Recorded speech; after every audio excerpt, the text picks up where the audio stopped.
और अगर किसी कैडर का पदाधिकारी होकर आप विश्वविद्यालय में प्रोफेसर बन सकते हैं, तो संविधान की बात करने वाला विश्वविद्यालय में प्रोफेसर क्यों नहीं बन सकता? अगर ये विश्वविद्यालय किसी सरकार के कैडर भरने के अड्डे बन जाएंगे तो विश्वविद्यालय बर्बाद होंगे, तो उससे ज्यादा नुकसान समाज का होगा कि लौटाएंगे वो सारा तुम्हें सूद के समेत। हम पर तुम्हारे जुल्म का जितना उधार है, ताकत तुम्हारे पास अगर है सितमगरों, तो हमारे पास भी भारत का संविधान। कह रहा हूं, ये बताओ तो सही कि मेरिट के नाम पर बाहर निकाला है या विचारधारा देखकर बाहर निकाला है। और विश्वविद्यालय का कुलपति इसका जवाब दे, मेरे कॉलेज का प्रिंसिपल और सिलेक्शन कमेटी इसका जवाब दे कि मुझे निकाले जाने की वजह क्या है। क्या दिल्ली विश्वविद्यालय का एक कॉलेज ऐसा नहीं है जहां यज्ञ कराने के बाद गौशाला खोलने की बात की जा रही? अगर इलाहाबाद विश्वविद्यालय न होता, दिल्ली विश्वविद्यालय न होता, तो हम भी कहीं गाय भैंस चरा रहे होते। 14 साल जिसने उस कॉलेज में पढ़ाया, उसको वहां से हटाकर एक ऐसे व्यक्ति को रखा गया है जिसने कभी डिग्री कॉलेज में पढ़ाया ही नहीं, उसके पास कोई एक्सपीरियंस ही नहीं है। जिस पढ़ाई को पढ़ने में 25 साल हमने लगाए, किताब लिखने, लेख लिखने और जाने क्या क्या किया, उसका परीक्षण 1.5 मिनट में होता है। और सही समय आएगा तो उनका नाम लेकर के उनके भी कारनामे जाहिर करने की बात करेंगे, जो लोग रिटायर होने के बाद वहाँ खुदा बन के बैठते हैं। बहुत शुक्रिया दिल्ली विश्वविद्यालय के उन तमाम शिक्षक संगठनों का, शिक्षकों का और विद्यार्थियों का, जिन्होंने ये साझा प्रेस कॉन्फ्रेंस यहाँ पर बुलाई है। और ये बहुत दुखद है इस तरह से बातचीत करना, या ये मौका कि ऐसे भी हालात कभी आएंगे अपने अकादमिक जीवन में जिसके लिए हमें प्रेस कॉन्फ्रेंस साझा करनी पड़ेगी। मगर अफसोस कि अब ये इस समय भी नहीं बोला गया तो फिर कब बोला जाएगा? हम भी लब न खोले तो फिर बोलेगा कौन? मेरा पहला कहना ये है कि अगर हम यहाँ आज आए हैं तो ये कोई निजी लड़ाई के लिए नहीं आए। किसी एक व्यक्ति या डॉक्टर लक्ष्मण यादव को उनकी नौकरी से निकाल दिया गया, इससे जो नुकसान हमारा हुआ, इस नुकसान की भरपाई के लिए नहीं लड़ने आए। या हम ये कहने यहाँ नहीं बैठे कि हमें नौकरी दे दी जाए या हम नौकरी मांग रहे हैं। हमारे जैसे और सारे बहुत सारे लोग, कई 100 की संख्या है, जिन्हें हमसे पहले भी निकाला गया और दिल्ली विश्वविद्यालय से निकाला गया। हमसे ज़्यादा जो कई वर्षों से पढ़ा रहे थे उनको भी निकाला गया। उसी श्रृंखला में हमें भी निकाला गया।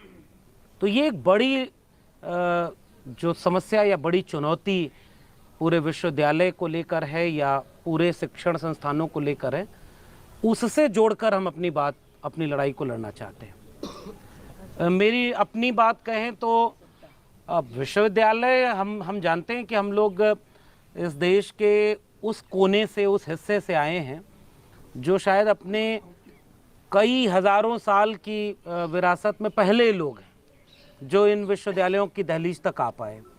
इलाहाबाद विश्वविद्यालय, दिल्ली विश्वविद्यालय, इन विश्वविद्यालयों ने हमें बनाया है और कई विकल्प अपने करियर बनाने के जो थे उन सबको छोड़ करके हमने इस विकल्प को चुना कि हम अपनी कक्षाओं में अपने विद्यार्थियों के बीच रहेंगे और पढ़ने पढ़ाने का काम करेंगे। उसके लिए जितनी भी न्यूनतम पात्रता हो सकती है, मिनिमम एलिजिबिलिटी, उसे पूरा किया। मैं इलाहाबाद विश्वविद्यालय का गोल्ड मेडलिस्ट हूँ, इसे पहले नहीं बताता, लेकिन अब बता रहा हूँ क्योंकि वो अर्जित किया हुआ है। मैंने दिल्ली विश्वविद्यालय से पीएचडी की। मैं 21.5 साल की उम्र में लगभग जाकिर हुसैन कॉलेज में assistant professor ad hoc basis पर अपॉइंट हो गया था। उस समय की एलिजिबिलिटी फुलफिल थी, कर लिया। तो 4-4 महीने पर रिन्यू करते हुए मुझे आज तक तकरीबन 44-45 बार रिन्यूअल मिला है। तो इसका मतलब ये कि मैं ठीक ठाक पढ़ा रहा था। मैंने कोई अपने पढ़ाने में कोई कंप्लेन नहीं आने दी। मेरे खिलाफ मेरे कॉलेज में कोई शिकायत नहीं है। मेरे विद्यार्थियों से कभी पूछा गया होगा, निश्चित तौर पर पूछा गया होगा तो शायद कोई मौका नहीं मिला, विश्वविद्यालय को कभी कोई मौका नहीं मिला कि हमारे पढ़ाने में कहीं कोई कमी रही हो। अब उस 14वें साल में जबकि हमें नहीं पता था, हम तो 2010 में आए तो हमें ये पता था कि 1-2 साल में हम परमानेंट हो जाएंगे, हम तो उसके लिए तमाम करियर छोड़कर आए। तो पहला सवाल ये कि 14 साल एडहॉक क्यों रखा गया। मेरे कॉलेज में 2010 के बाद 2023 में पहली बार परमानेंट अपॉइंटमेंट हुआ। तो ये कोई हमारा दोष तो नहीं, इसकी गलती हमारी नहीं, लेकिन इसकी सजा भुगतने के लिए हमने भुगती। हमने विश्वविद्यालय के तमाम लड़ाइयों में शिक्षक संगठनों ने, डूटा ने लड़ाई लड़ी कि भाई 3rd अमेंडमेंट आ गया 2016 में, सारे डॉग बाहर हो गए, सबने मिलकर लड़ाई लड़ी तो हमारी नौकरी बची। सबने मिलकर उसके बाद लड़ाई लड़ी 13 पॉइंट रोस्टर की, तो हमारे जैसे तमाम लोगों की नौकरी बची। और वो लड़ाइयाँ शिक्षक होने के नियम कायदे के भीतर लड़ी गई। उसमें कोई ऐसी जगह नहीं थी जहाँ कोई नियम तोड़ा गया हो या कोई ऐसी चीज़ हो जिसके लिए कोई शिकायत कर सके। तो ये लगातार चलता रहा। तो ये विश्वविद्यालय जवाब दे कि इतने दिन हमें क्यों एडहॉक रखा गया। और जब परमानेंट का मौका आया, उस परमानेंट के मौके के पहले 2010-11 में भी हमने परमानेंट के इंटरव्यूज़ दिए, 2014-15 में भी इंटरव्यूज़ दिए। लोगों ने नहीं अपॉइंट किया तो हम नहीं कहीं अपॉइंट हुए। जैसे मेरे कॉलेज में जब इंटरव्यू शुरू हुआ तो एक एक्सपर्ट, और सही समय आएगा तो उनका नाम लेकर के उनके भी कारनामे जाहिर करने की बात करेंगे, जो लोग रिटायर होने के बाद वहाँ खुदा बन के बैठते हैं और इस भाव में सवाल करते हैं कि मतलब हम आज देखना चाहते हैं कि आप क्या, वो पहला सवाल हमसे कर रहे कि आप आज तक परमानेंट क्यों नहीं हुए, आप कहीं और इंटरव्यू नहीं देते। मैंने कहा कहीं और अगर परमानेंट हो गए होते तो यहाँ क्यों बैठे होते। और हमारे जितने जगह पे हम इंटरव्यू देते रहे वो लोग तो कहते थे कि आपका कॉलेज बड़ा अच्छा है, आप वहीं परमानेंट हो जाएंगे, तो इसलिए नहीं किया। फिर वो कह रहे हैं कि आपने क्या क्या आपका एकेडमिक क्वालिफिकेशन है, अपना परिचय दीजिए। परिचय दिया। ये पहला इंटरव्यू मेरा था डिपार्टमेंट के बाद जो तकरीबन 15-20 मिनट चला। उसके पहले 2010-11 में भी, 14-15 में भी हमने जितने इंटरव्यू दिए उसमें से 1.5 मिनट का भी इंटरव्यू दिया है। आप अंदर जाइए, आपसे कहा जाएगा कि अपने बारे में बताइए और फिर शुभकामना दी जाएगी कि जाइए आपका भविष्य उज्जवल हो। अब आप 1.5 मिनट बाद बाहर आ गए। जिस पढ़ाई को पढ़ने में 25 साल हमने लगाए, किताब लिखने, लेख लिखने और जाने क्या क्या किया, उसका परीक्षण 1.5 मिनट में होता है। और वो भी इस सवाल से कि आप अपने बारे में बताइए, पीएचडी का टॉपिक बताइए। मुझसे इंटरव्यूज में पूछे गए, मेरा पीएचडी का काम तुलसीदास पर है, भक्ति आंदोलन पर है। तो दिल्ली विश्वविद्यालय के डिपार्टमेंट के इंटरव्यू में मुझसे पूछा गया कि तुलसीदास को आजकल बड़ा लोग ट्रोल कर रहे हैं। तो मैंने कहा कि सर साहित्य में ट्रोल जैसी भाषा नहीं होती, साहित्य में तो विमर्श होता है। तो उनकी आलोचना भी हुई है, उनके बारे में भी लिखा गया। कहा नहीं वो साहित्य की बात हम नहीं कर रहे, ये बाहर लोग उनको बड़ा जाति विरोधी कह रहे हैं। फिर मैंने कहा कि वो बाहर की बात अलग है सर, मुझे लगता है कि मुझसे बात साहित्य पर होनी चाहिए, मेरे विषय पर होनी चाहिए। फिर उसके बाद कह रहे हैं कि आपको क्या लगता है तुलसीदास जातिवादी हैं। और ये वो लोग पूछ रहे थे जो मुझे अच्छे से जानते हैं कि मेरा क्या स्टैंड है, लेकिन इंटरव्यू में ये सवाल पूछने के क्या मतलब है। इसका मतलब वो चाहते थे कि इंटरव्यू खराब किया जाए। मुझसे कहा जा रहा है कि किताबें जलाई जा रही हैं तुलसीदास की। मैंने कहा कि सर साहित्य में किताबें जला करके नहीं, विरोध में, एक किताब के विरोध में दूसरी किताब लिख करके जवाब दिया जाता है, और ऐसा हुआ है। और ये सारी चीज़ें इसलिए हो रही हैं क्योंकि कुछ लोगों के लिए तो वो एजेंडा बनाकर बैठे थे। तो मेरे कॉलेज में भी वो इंटरव्यू हुआ और मेरे कॉलेज का इंटरव्यू अच्छा रहा। मतलब मैं तो चाहूँगा कि मेरे कॉलेज का प्रिंसिपल और उस प्रिंसिपल की ये भी जांच कराई जाए कि किस सांस्कृतिक संगठन का कौन सा प्रभार उसको मिला हुआ है। ये मैं आरोप लगा रहा हूँ। और अगर वो किसी एक विचारधारा के हैं तो वो निष्पक्ष कैसे होंगे। बाकी लोग जो उस बोर्ड में बैठे हैं, उन बोर्ड में बैठे हुए लोगों ने मेरी कौन सी काबिलियत देखी और किस आधार पर मुझे बाहर किया, ये सवाल मेरा है। मेरा सवाल है कि अगर आपने 15 मिनट 20 मिनट इंटरव्यू लिया और मेरा एपीआई स्कोर तो 96 है, अगर मुझे बीए और एमए में इलाहाबाद यूनिवर्सिटी में 80% से ज़्यादा नंबर मिले होते तो मेरा 100 आउट ऑफ 100 होता।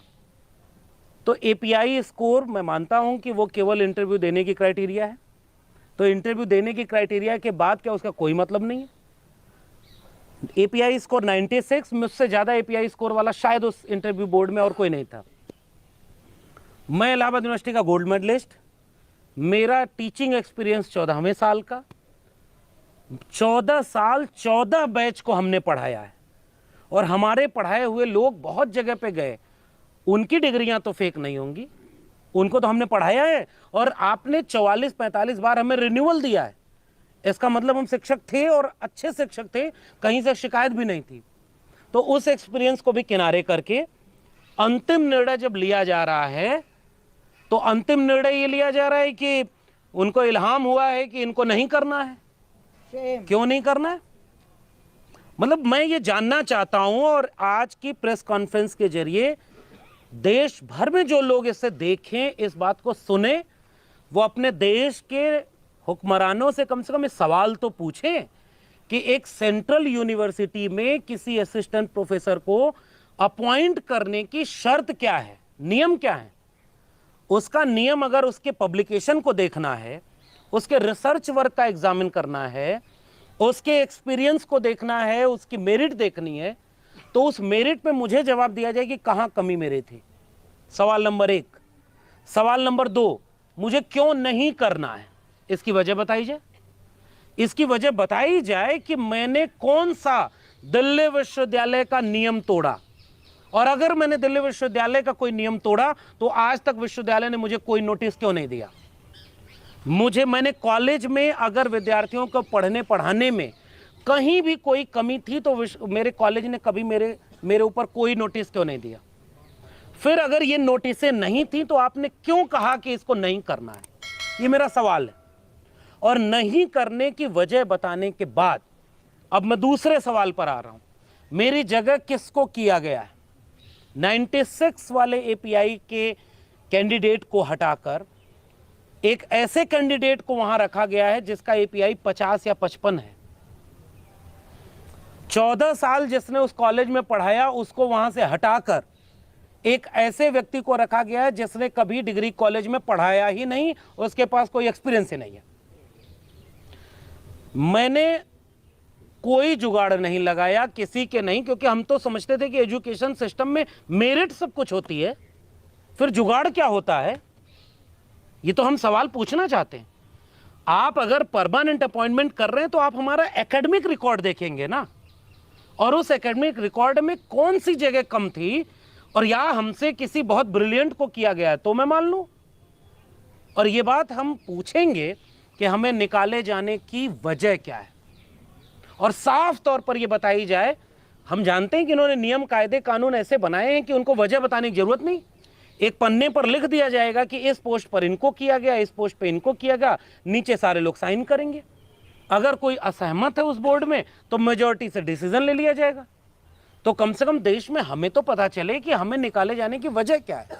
और इसलिए हम ये सवाल पूरे देश के सामने रखना चाहते हैं कि अगर आपके देश के विश्वविद्यालय में बिना मेरिट देखे, बिना किसी तरह की चीज किए एक विचारधारा के लोगों को भरने का काम किया जाएगा तो वो मेरा तो एक नौकरी का नुकसान है, ये देश बर्बाद हो जाएगा, क्योंकि ये पूरा विश्वविद्यालय खत्म हो रहा है। और हम इसलिए बोलने आए हैं क्योंकि इन्हीं विश्वविद्यालयों ने हमें बनाया है। अगर इलाहाबाद विश्वविद्यालय न होता, दिल्ली विश्वविद्यालय न होता, तो हम भी कहीं गाय भैंस चरा रहे होते। इन विश्वविद्यालयों ने हमें बनाया है, संविधान और मंडल कमीशन ने हमें यहां पहुंचाया है। तो हमसे अगर ये नौकरी छीनी जा रही है तो हम तो कल को अपने कमरे में बैठ के पढ़ा लेंगे। और जिस रास्ते ये नौकरी दी जा रही, इसी दिल्ली विश्वविद्यालय में क्या शाखा नहीं लग रही? एक विचारधारा, क्या दिल्ली विश्वविद्यालय का एक कॉलेज ऐसा नहीं है जहां यज्ञ कराने के बाद गौशाला खोलने की बात की जा रही? वो क्या कोई वैचारिक और कोई विश्वविद्यालय के नियम कानून के बाहर की चीज है कि ये इस विश्वविद्यालय में ऐसे ऐसे पदाधिकारी नहीं है जो दूसरी जगह भी पदाधिकारी बने हुए हैं, आरएसएस की शाखाओं के पदाधिकारी हैं। विश्वविद्यालय नाम में विश्व जुड़ा हुआ है, ये ग्लोबल नॉलेज के केंद्र थे।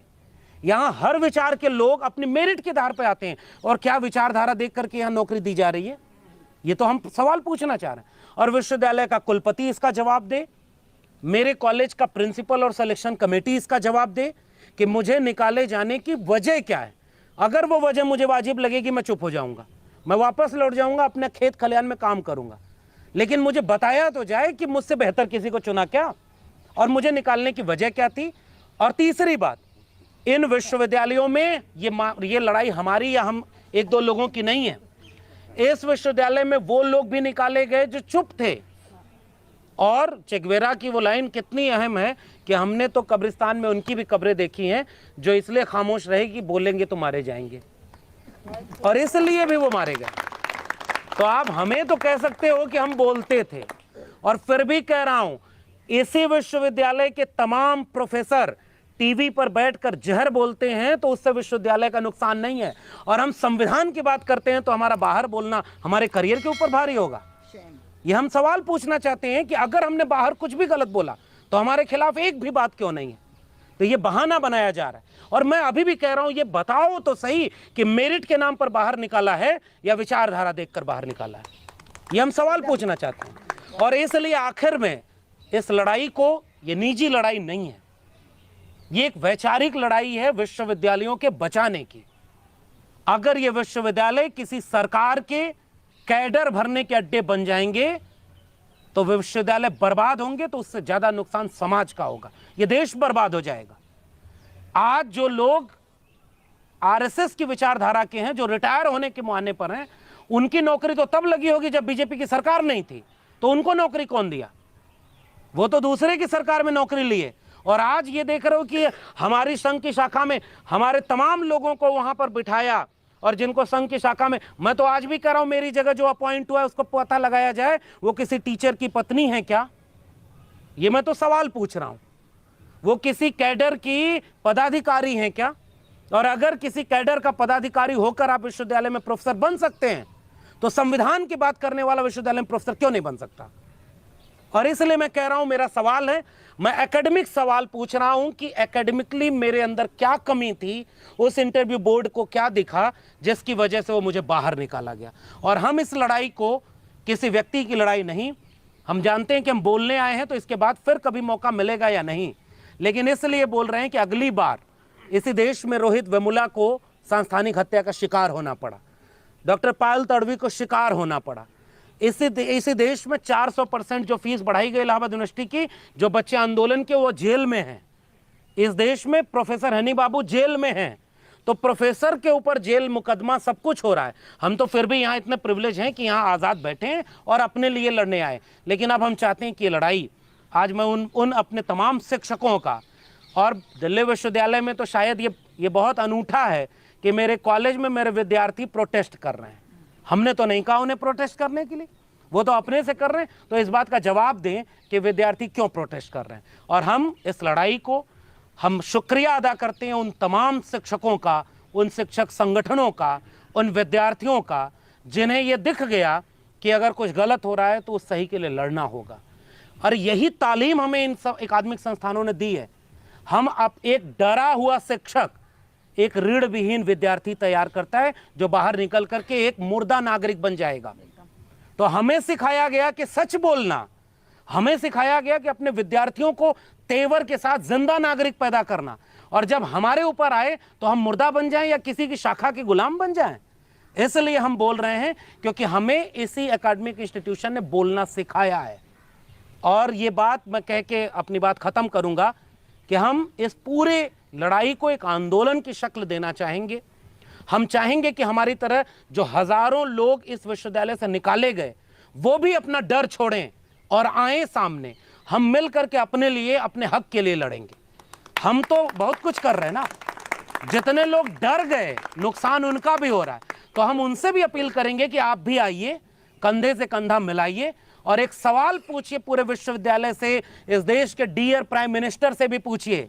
और मैं तो खुद कह रहा हूं, वो ओबीसी होने का दावा करते हैं और इस तरह से किसी ओबीसी के खिलाफ क्यों खड़े हैं, वो शिक्षा के खिलाफ क्यों खड़े हैं। और इसलिए हम अपील करेंगे उन तमाम शिक्षकों, और देश भर के, पूरे देश को निजी हाथों में बेचा जा रहा है, हम इस सवाल को कहेंगे कि विश्वविद्यालय बर्बाद किए जा रहे हैं, प्राइवेटाइजेशन हो रहा है, नई शिक्षा नीति के नाम पर अब ठेके पर प्रोफेसर रखे जाएंगे। तो हम नहीं कबूल करते कि हम ठेके पर प्रोफेसर बनेंगे। दावा करोगे विश्व गुरु बनने का और प्रोफेसर को गुलाम बनाओगे, इसका विरोध हम करते रहेंगे। इसलिए हम अपील करते हैं पूरे देश के नागरिकों को कि आपका सवाल है, हम विश्वविद्यालय के भीतर हैं इसलिए हमें हकीकत पता है, आपको शायद नहीं पता होगी, और जब तक आपको पता चलेगी तब तक ये पूरी तरह ढह चुका होगा, बर्बाद हो चुका होगा। फिर आप ये कहते रहना कि विश्वविद्यालय में गरीब कमजोर मजलूम के बच्चे अब DU GNU नहीं पढ़ पाएंगे। इसके लिए भी इस लड़ाई को आगे बढ़ाना होगा।